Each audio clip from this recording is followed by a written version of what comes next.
Hello दोस्तों, स्वागत है आपका मेरे YouTube channel Tiwari education centre में। हमने पिछली क्लास में एल्डिहाइड पे ख़त्म करी थी हमारी क्लास। ठीक, इसका मैंने बताया था CHO होता है। आज हम पढ़ेंगे कीटोन के बारे में। कीटोन में कार्बन के साथ ऑक्सीजन ऐड होता है। बस इसमें एक बात का ध्यान रखिएगा कि कार्बन के जिसके साथ ऑक्सीजन ऐड हो रहा है उसके राइट और लेफ्ट में कार्बन ही होना चाहिए, कोई हाइड्रोजन नहीं होना चाहिए। अगर हाइड्रोजन होगा तो एल्डिहाइड ही बन जाएगा, है ना। तो इसीलिए याद रखिएगा कि जिस कार्बन के साथ ऑक्सीजन है उसके राइट और लेफ्ट में क्या होना चाहिए, कार्बन ही होना चाहिए। जैसे एग्जांपल के तौर पे मान लीजिए हम 4 कार्बन का कर रहे हैं।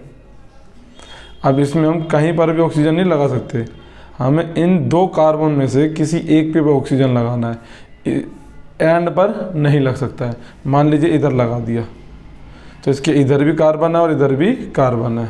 अब 4 पूरे करिए, 1 2 3 4, इसका 1 2 3 4 ऑलरेडी कंप्लीट है।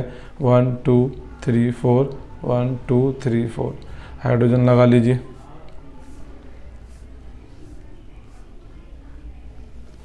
इसका फॉर्मूला हम कैसे लिखेंगे? CH3 CO CH2 CH3। CO को हमेशा अलग से मेंशन करना है क्योंकि यही एक आइडेंटिटी है ना कि जो मुझे बताएगा कि ये कौन से ग्रुप का है। ठीक है, इसका नाम कैसे लिखेंगे? बुटेन का ई हटा दो, ये ओन उठाओ तो क्या बन गया? बुटेनोन। ठीक है, याद रखिएगा कीटोन का हमेशा जो स्टार्ट होता है वो होता है 3 कार्बन से। कितने कार्बन से स्टार्ट होता है? 3 से लेके 6 तक। NCERT के पेपर में फाइनल में हो या कोई से भी UT हो तो उसमें कई बार क्वेश्चन आया कि कीटोन के फर्स्ट मेंबर का नाम क्या है। तो कीटोन के फर्स्ट मेंबर का नाम मिथेनोन नहीं होगा, कीटोन के फर्स्ट मेंबर का नाम होगा प्रोपेनोन। क्यों? क्योंकि ये 3 कार्बन चाहिए इसको कम से कम स्टार्ट होने के लिए। ठीक है, तो याद रखिएगा कीटोन के फर्स्ट मेंबर का नाम है प्रोपेनोन। ठीक, अब हम अगला करते हैं carboxylic acid. Carboxylic acid, Hindi में कार्बोक्सिलिक अम्ल। इसमें क्या होता है कि एक कार्बन के साथ ऑक्सीजन और OH दोनों जुड़ेंगे। इसका जब फॉर्मूला लिखेंगे तो ऐसे लिखेंगे COOH। ठीक है, इसका हम एग्जांपल मान लो 2 कार्बन का अलग कर लेते हैं। एक के साथ तो फंक्शनल ग्रुप जुड़ ही गया सीधा सीधा, इसके 4 कंप्लीट भी हो गए, 1 2 3 4। इसके कर लो 1 2 3 4। इसका फॉर्मूला कैसे लिखेंगे? CH3, ये अलग से COOH। नेमिंग कैसे होगी इसकी? इथेन। ठीक है, इथेन का ई हटा के O बना दो, इथेनोइक एसिड, और हिंदी में बोलेंगे इथेनोइक अम्ल। ठीक, वैसे मिथेनोइक अम्ल, प्रोपेनोइक, बुटेनोइक, पेंटेनोइक, हेक्सेनोइक, इसको भी आप 1 से लेकर 6 तक बना सकते हैं।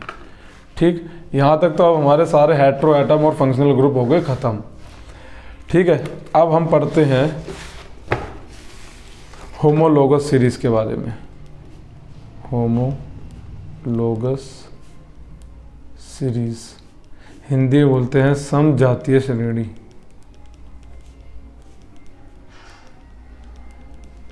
होमोलोगस सीरीज समजातीय श्रेणी, नाम से पता चल रहा, होमो मतलब होता है सेम, जिसमें सेम सीरीज हो। समजातीय मतलब होता है एक ही जाति की श्रेणी हो, उसकी पहचान क्या होती है। ठीक है, समजातीय मतलब एक ही प्रकार की जाति। उदाहरण के तौर पर मान लीजिए कोई एक सीरीज़ है अल्कोहल की। किसकी सीरीज़ है? अल्कोहल की। पहला मेंबर इसका क्या होगा? CH3OH, दूसरा मेंबर C2H5OH, तीसरा मेंबर C3H7OH, चौथा C4H9OH। ऐसे ये सीरीज़ कंटिन्यू होती रहेगी। इसमें क्या देखो डिफरेंस क्या आ रहा है कि हर सक्सेसिव मेंबर मतलब हिंदी में बोलेंगे कर्मांतर्गत जो सदस्य होते हैं, उनके बीच में जो अंतर है वो 1 कार्बन और 2 हाइड्रोजन का है। देखो ध्यान से, 1 कार्बन बढ़ रहा है और 2 हाइड्रोजन। इसमें देखो 1 कार्बन बढ़ रहा है और 2 हाइड्रोजन बढ़ रहे हैं। इनमें देखो 1 कार्बन बन रहा है और 2 हाइड्रोजन बढ़ रहे हैं। ठीक है तो अल्कोहल ही जो केमिकल प्रॉपर्टी इसकी होगी वही इसकी होगी, जो रासायनिक गुणधर्म इसके होंगे वही इसके होंगे, जो रासायनिक गुणधर्म इसके होंगे वही इसके होंगे। रासायनिक गुणधर्म तो समान होंगे। होमोलोगस सीरीज में ध्यान रखना, chemical properties are same, chemical properties क्या रहेगी, सेम, मतलब रासायनिक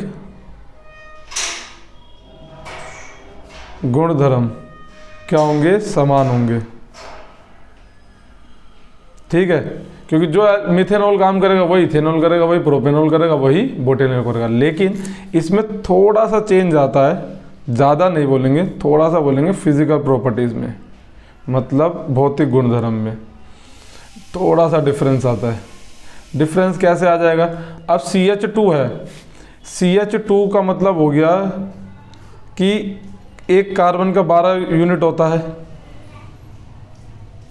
प्लस हाइड्रोजन 2 है, और हाइड्रोजन के एक एटम का 1 यूनिट मास होता है, 12 1 12 1 2 2 14 यूनिट।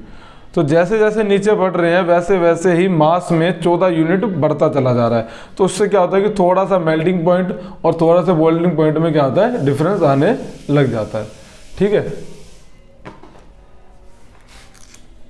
तो होमोलोगस सीरीज कौन सी सीरीज है, समझाती श्रेणी, जिनकी केमिकल प्रॉपर्टीज क्या रहेगी, सेम, और फिजिकल प्रॉपर्टीज क्या रहेगी, डिफरेंस। हिंदी में रासायनिक गुणधर्म रहेगा समान और भौतिक गुणधर्म अलग, भौतिक गुणधर्म क्या रहेगा, अलग रहेगा। ठीक है, और होमोलोगस सीरीज की डिफाइन आपको नॉर्मली एनसीईआरटी में मिल जाएगी, सपोर्ट मटेरियल में मिल जाएगी, किसी भी बुक में मिल जाएगी। देखो डिफाइंस तुम्हें जहाँ से याद करनी है वहाँ से याद करो, जो तुमसे याद हो पा रही है उसको याद कर लो। मेन टॉपिक साइंस में ये होता है कि हमें टॉपिक क्लियर होना चाहिए कि होमोलोगस सीरीज है क्या, बस इतना दिमाग में है कि पेपर में अगर आ जाए कि होमोलोगस सीरीज को डिफाइन करना है तो पहले पता तो होता क्या है। तो होमोलोगस सीरीज होता क्या है, जिसमें केमिकल प्रॉपर्टीज सेम हो। होमो मतलब सेम, मतलब अल्कोहल है तो अल्कोहल ही चलेगा, अगर एल्डिहाइड होगा तो एल्डिहाइड, कीटोन है तो कीटोन, कार्बोक्सिलिक एसिड तो कार्बोक्सिलिक एसिड, एल्केन है तो सारे एल्कीन होने चाहिए, एल्कीन है तो सारे ही एल्कीन होने चाहिए। सीरीज होनी चाहिए सेम, उसमें केमिकल प्रॉपर्टीज क्या रहती है, सेम, लेकिन जो फिजिकल प्रॉपर्टीज है वो क्या हो जाती है, डिफरेंट हो जाती है। ठीक है, क्योंकि जो मास है हर किसी में ध्यान रखना CH2 का ही डिफरेंस आएगा। कोई सा भी उठा लो, एल्डिहाइड होगा तो भी CH2 का फर्क आएगा, कीटोन होगा तो भी CH2 का फर्क आएगा, एल्केन होगा तो भी CH2 का ही फर्क आएगा। ठीक है, यहाँ तक ये समझ लीजिए आधा चैप्टर अभी ख़त्म हुआ है, जिसमें हमने कार्बन, हाइड्रोकार्बन, इन सब के बारे में पढ़ा है। अगली क्लास में हम पढ़ेंगे केमिकल प्रॉपर्टीज़ ऑफ कार्बन। ठीक है, उसमें रिएक्शंस अब स्टार्ट होंगी आपकी। उम्मीद करता हूँ आपको इस क्लास में बहुत कुछ समझ में आ गया होगा। जो आपके डाउट आप कमेंट बॉक्स में मुझसे पूछ सकते हैं। अगर आपको चैनल पसंद आए तो इसको सब्सक्राइब करें, लाइक करें, कमेंट करें और शेयर करें। Thank you.